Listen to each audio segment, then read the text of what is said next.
ભરૂચ જિલ્લાના જંબુસર તાલુકાના કનકગામ ગામમાંથી એક ચિંતાજનક સમાચાર સામે આવ્યા છે। રાઠોડ સમાજના સ્મશાનમાં બંગલી એટલે કે છાપરાની સુવિધા ન હોવાથી અંતિમ વિધિ દરમિયાન સમાજના લોકોને ભારે હાલાકીનો સામનો કરવો પડી રહ્યો છે। તાજેતરના ભારે વરસાદ દરમિયાન પરિવારજનોને ખુલ્લા આકાશ નીચે અગ્નિ સંસ્કાર કરવાની ફરજ પડી હતી। વરસાદને કારણે લાકડા ભીના થઈ જતા અને આશ્રયના અભાવે અંતિમ વિધિની પ્રક્રિયામાં પણ મુશ્કેલીઓ ઊભી થઈ હતી। ગામ લોકોએ તંત્રને સ્મશાનમાં તાત્કાલિક બંગલીનું નિર્માણ કરાવવાની માંગ કરી છે, જેથી ચોમાસા સહિત તમામ ઋતુઓમાં અંતિમ વિધિ દરમિયાન લોકોને મુશ્કેલીનો સામનો ન કરવો પડે। Bureau chief Yasin Malik, Bharuch. કનગામનો બલવંત રાઠોડ કનગામનો રહેવાસી છું। મારું એક દુઃખભરી વાત લઈને આજે આવ્યો છું કે મારા સમાજની અંદર જો ખરેખર આવી તકરારો ચાલતી હોય, કેવી તકરારોને તક લઈને હું તમને આજે વાત કરીશ કે જે મારા સંસ્થાની અંદર તમે પાછળ જોઈ રહ્યા છો કે અંતિમ યાત્રા ચાલી રહી છે।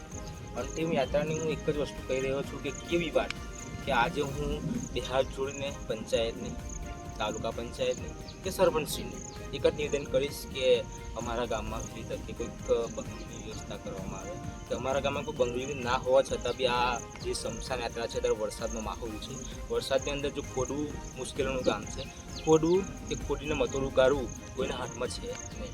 પણ અત્યારે આ જો તમે મારી પાછળથી જોઈ રહ્યા છો એ સ્મશાન યાત્રા છે, એની અંદર મેં લાકડા ભેગા કરીને એક પાર્ટીને જે અગ્નિ સંસ્કાર કરાવ્યો છે।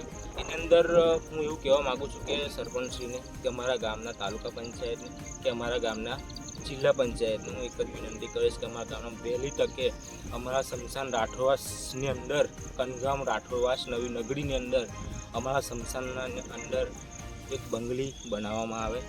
સરકારને એક જ નિવેદન છે કે ખરેખર અમારા ગામમાં બંગલી બનાવવામાં આવે અને બંગલી વહેલી તકે બનવી જોઈએ, કારણ કે અમારા ચોમાસાની અંદર ચોમાસાનું ઋતુ ચાલે છે, આની અંદર જો કોઈ મોટી કે કોઈ દુર્ઘટના કે કોઈ મોટો વરસાદ કે કોઈ તમે સમજો કે મોટી વરસાદ પડ્યો, કોઈ લહેર આવી તો આની અંદર અમારો સમાજ કહી જશે।